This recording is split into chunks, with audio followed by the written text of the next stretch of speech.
Oke, selamat pagi.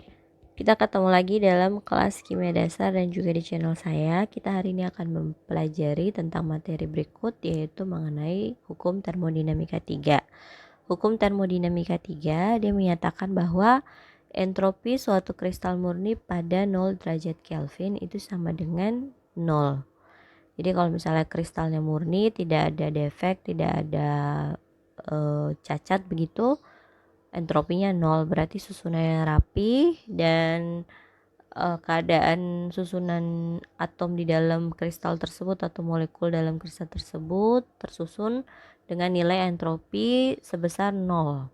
Tetapi jika kristal tersebut itu ada cacatnya atau susunannya ada yang tidak sesuai dengan teori yang seharusnya, berarti nilai entropinya tidak sama dengan 0. Oke, jadi karena dari 0 derajat Kelvin ini sudah dinyatakan kemutlakannya sama dengan 0, berarti kalau untuk suhu di atas 0 Kelvin itu entropinya itu kan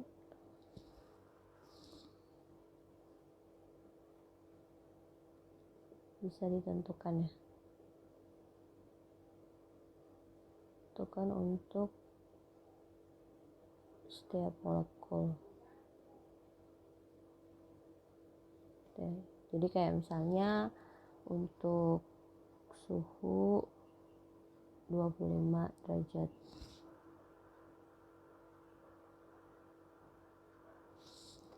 Celcius begitu. Nah, kan nanti delta S nya itu kan bisa didapat dari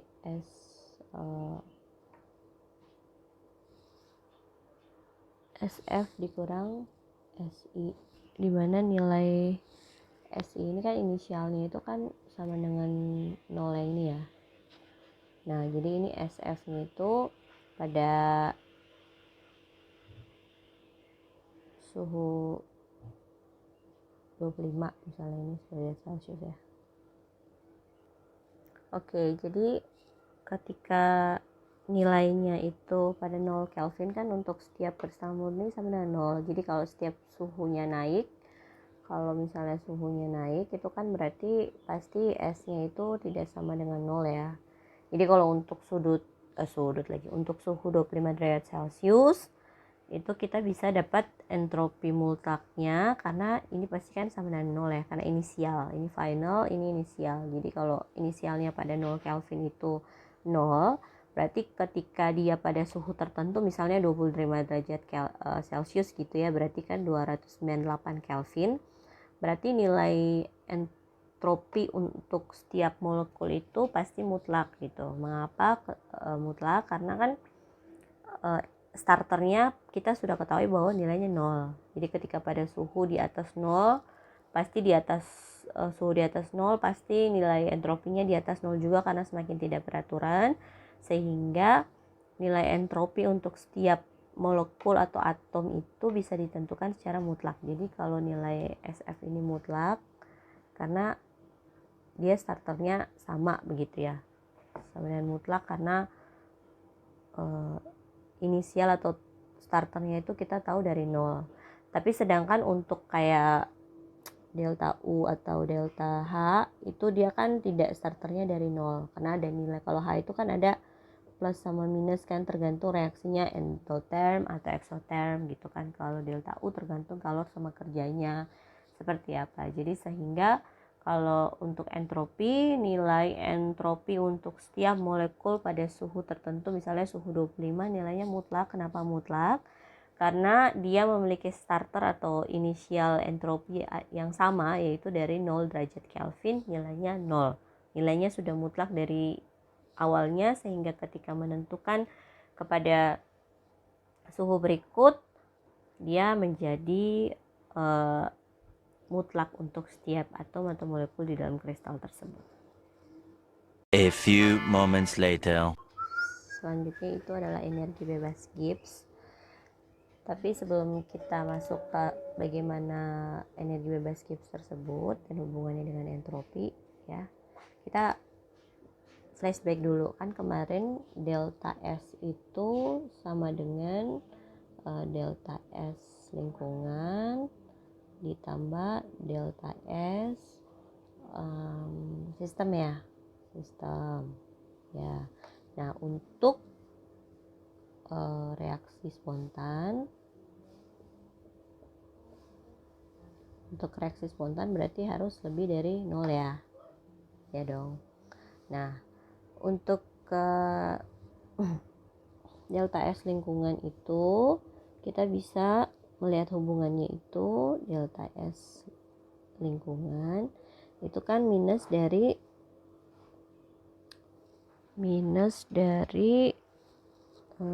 delta H sistem per T ya. Karena kan kalau sesuatu yang terjadi dari sistem ke lingkungan kita anggap minus ya, seperti yang kemarin sudah kita flashback, nanti nonton lagi lah video yang sebelumnya.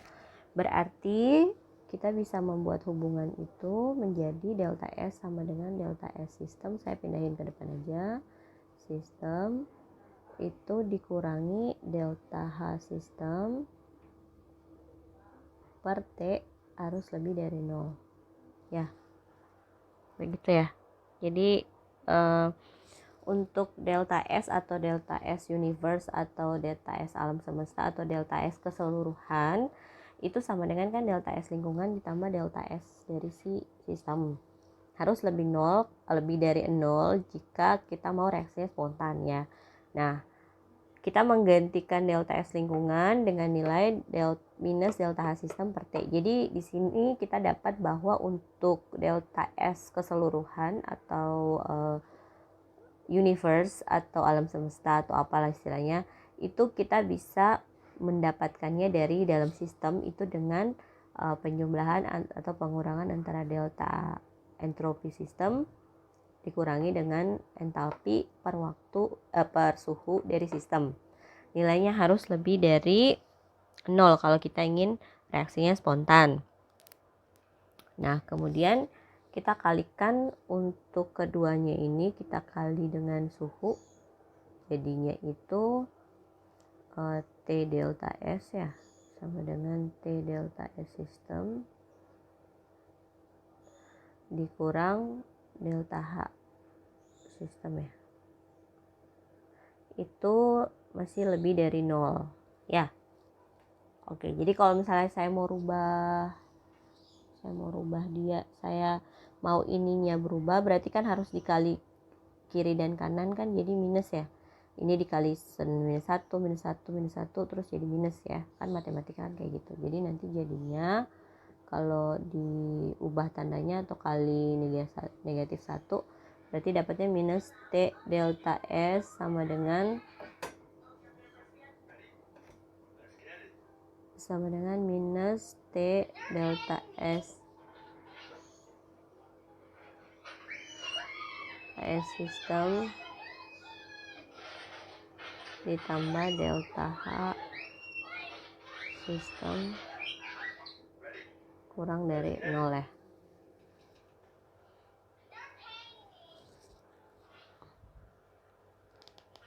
Oke, jadi terlihat bahwa nilai dari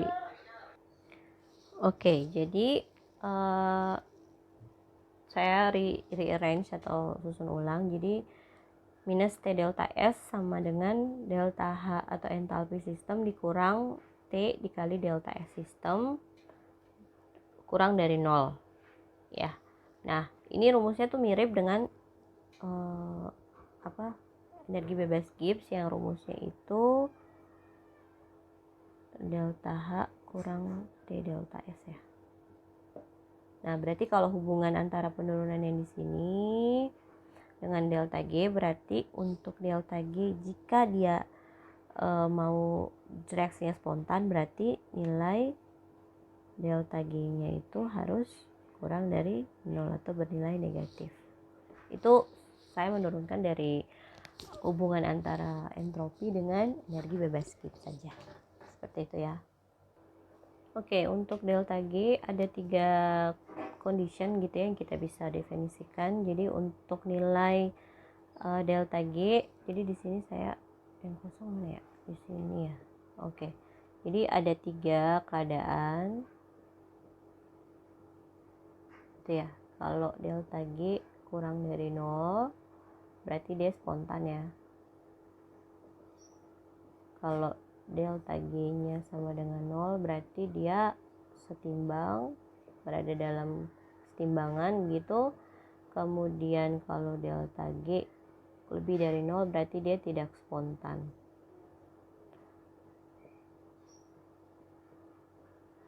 Untuk reaksi maju, artinya reaksi membentuk produknya itu tidak spontan, tapi reaksi kebalikannya atau membentuk reaktannya itu lebih spontan. Seperti itu ya cara menginterpretasikannya.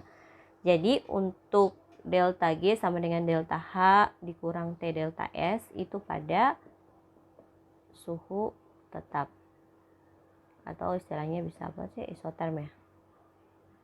Ya, seperti itu. Nah, untuk rumus bentuk integralnya atau tanpa ada delta itu biasanya itu G, bentuknya itu G sama dengan H dikurang TS, seperti itu. Ini bentuk integralnya atau belum didiferensialkan, seperti itu. Oke, jadi kita lanjut untuk perubahan energi bebas standar atau delta G0, atau bahasa lainnya biar kita lebih mengerti kenapa energi bebas standar ditambah Gibbs ya, karena yang menemukannya itu Gibbs ya. Jadi biasanya itu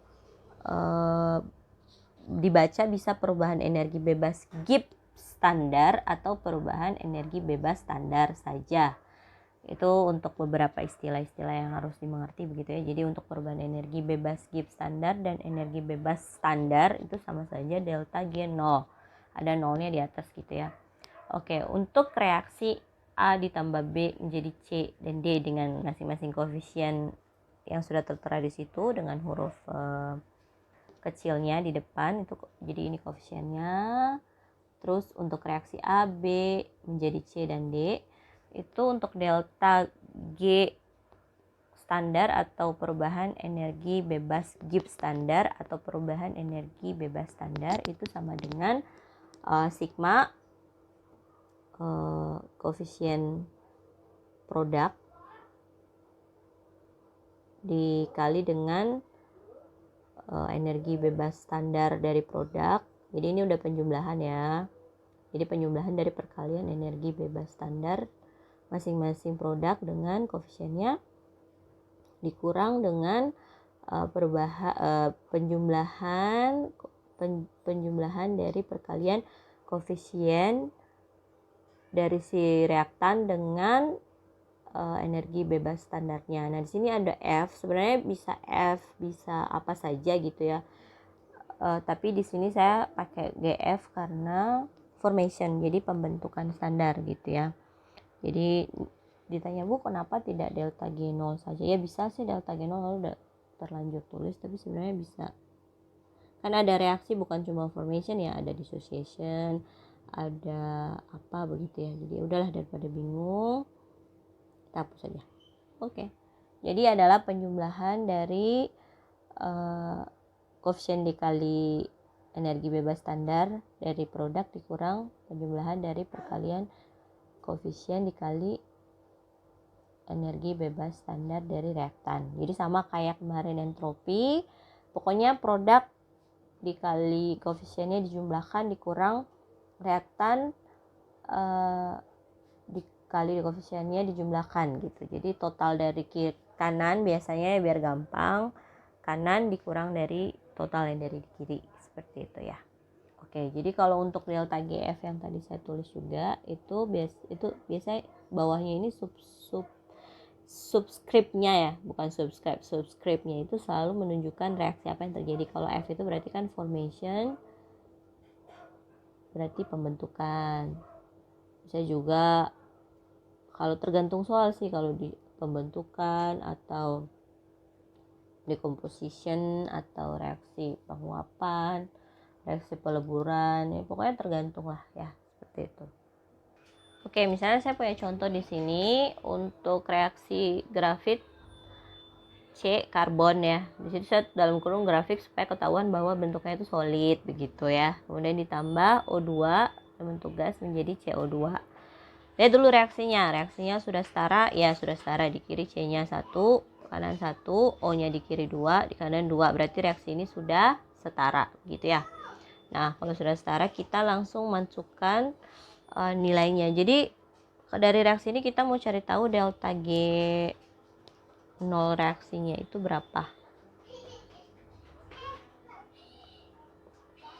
ya. Jadi tinggal aja sih kayak contoh yang sudah ada, berarti delta G0 reaksi itu sama dengan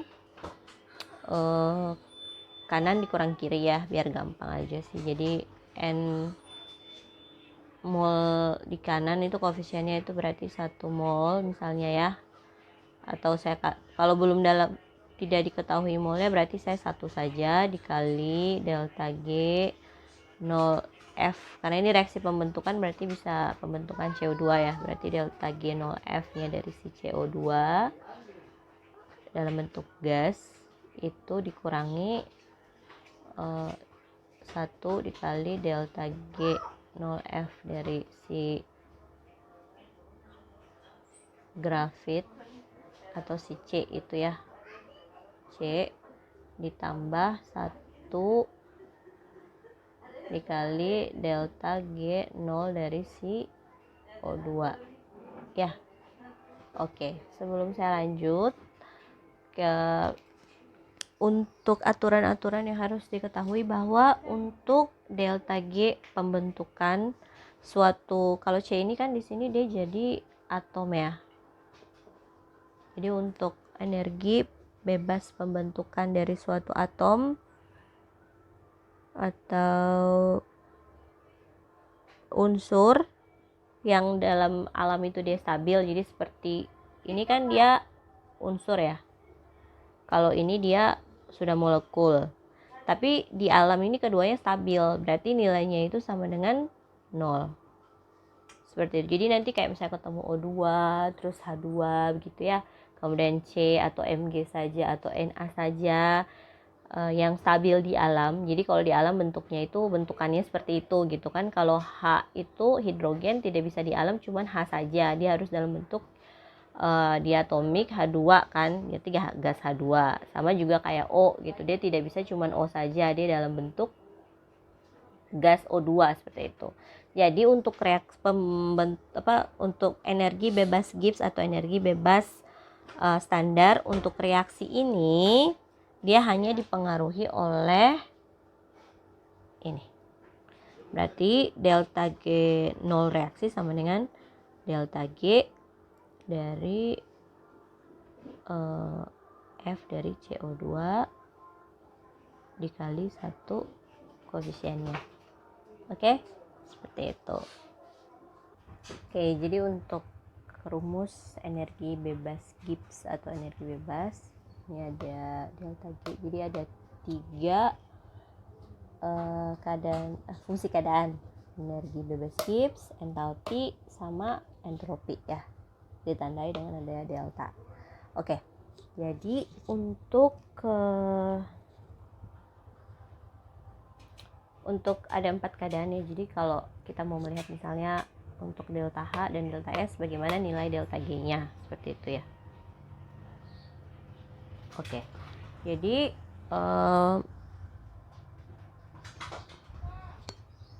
jika delta H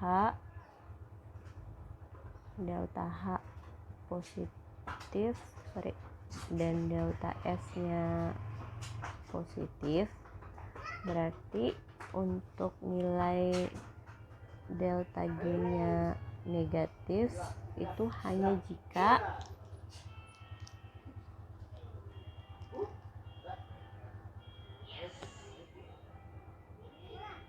ini hanya jika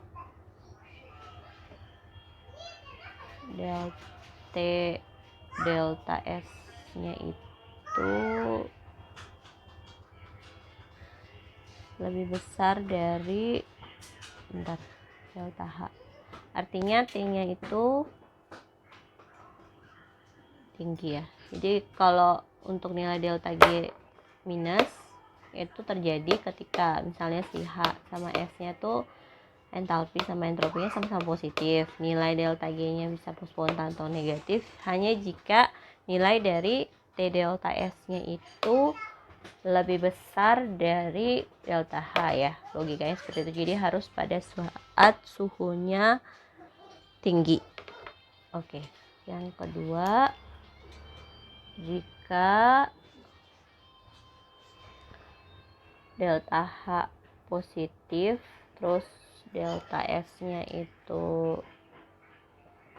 negatif, berarti delta G nya positif. Bentar, itu positif pasti, karena kan kalau delta H positif delta S nya negatif kan minus di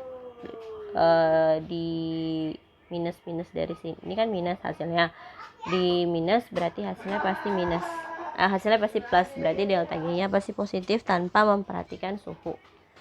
Kemudian jika kebalik ya, delta H nya itu negatif terus delta S nya itu yang positif, berarti delta G nya itu pasti negatif. Karena nilai ini delta S positif berarti kan tandanya tetap negatif gitu, tetap nilai delta G nya pasti negatif. Kalau dan kedua keadaan ini tidak terlalu memperhatikan suhu, yang diperhatikan suhu hanya ketika dua-duanya positif atau dua-duanya negatif. Oke, jadi untuk saya langsung merah di sini aja deh. Jika delta H itu minus terus delta S juga minus, berarti delta G nya itu pasti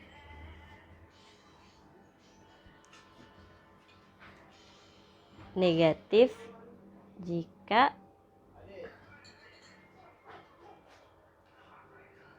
T delta S nya lebih kecil dari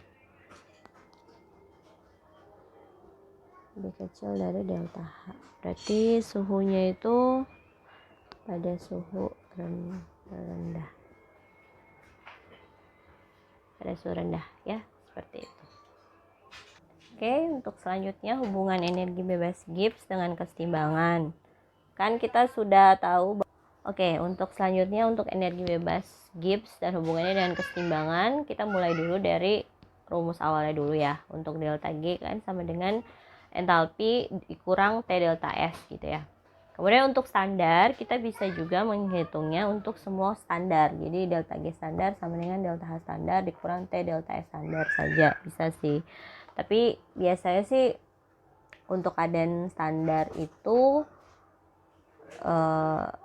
biasa, kalau untuk yang ada standarnya itu kan pasti harus misalnya delta G standar gitu ya, harus delta G standar dari produk dikurang delta G reaktan gitu ya. Dan itu berlaku untuk delta H, delta S juga gitu ya prosesnya. Nah, untuk hubungan dari energi bebas dengan kesetimbangan itu rumusnya itu delta G sama dengan delta G 0 ditambah RT ln K ya, tetapan kesetimbangan. Kan kemarin sudah belajar koefisien sama dengan tetapan kesetimbangan ketika reaksi itu setimbang gitu kan ya. Nah, ketika kesetimbangan terjadi berarti nilai delta G itu jadi untuk saya ralat dulu untuk nilai delta G sama dengan delta G standar ditambah RT ln Q. Kalau reaksinya itu belum standar, belum setimbang. Nah, kalau setimbang itu kan berarti kan si Q sama dengan K, koefisien sama dengan tetapan kesetimbangan itu kalau dalam keadaan setimbang. Oke, jadi di mana nilai Q sama dengan K ketika reaksinya setimbang, berarti bisa langsung ya hubungannya kayak tadi, delta G 0 tambah RT ln K K, seperti itu. Nah, delta G bisa dicari dengan cara seperti ini. Nah, delta G standar maksudnya. Kemudian R itu adalah tetapan gas, tetapan gas ya.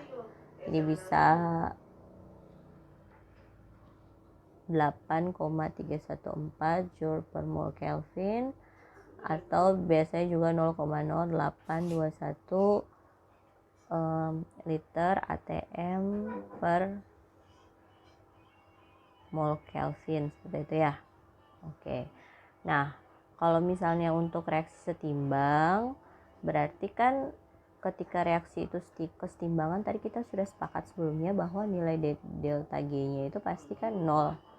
Berarti delta G standar kurang RT ln K itu sama dengan 0. Tambah RT ln K sama dengan 0. Berarti delta G standar bisa dicari dengan cara RT minus RT ln K. Berarti kita bisa menyelesaikan persamaan-persamaan ini. Misalnya kayak di soal kita pengen cari tahu nilai K atau tetapan, kita bisa langsung cari nilai tetapan kesetimbangannya dari delta G standar. Delta G standar kita bisa cari pakai rumus ini. Kalau sudah dapat berarti kan tinggal dibagi minus RT terus diantilonkan gitu kan, seperti itu. Nah, kalau misalnya reaksi itu untuk reaksi spontan. Kalau reaksi tidak spontan, saya taruh di sini spontan biar kelihatan. Kalau reaksi yang tidak spontan berarti kita harus mencari nilai delta. Misalnya kalau yang ingin ketahui itu adalah tetapan kesetimbangan. Berarti kita harus cari delta G dulu sendiri berapa, delta G standarnya berapa, baru kita bisa nyari nilai K. Nah, kalau misalnya kita pengen cari nilai delta G dari K bisa juga kan pakai rumus tetapan kesetimbangan yang dimana itu konsentrasi. Kalau berdasarkan konsentrasi berarti Kc ya. Berarti Kc itu sama dengan kan konsentrasi dari produk dipangkatkan koefisien misalnya N dibagi reaktan dibagi M misalnya begitu ya. Jadi koefisien dipangkatkan koefisiennya dipangkatkan tidak dikali seperti yang ini biasanya, seperti itu ya. Oke. Ya, untuk materi energi bebas atau pertemuan hari ini yaitu termodinamika 3 dan energi bebas Gibbs standar dan hubungan dengan kesetimbangan dan semuanya itu untuk hari ini sampai di sini. Sampai ketemu di pertemuan selanjutnya. Terima kasih sudah menonton.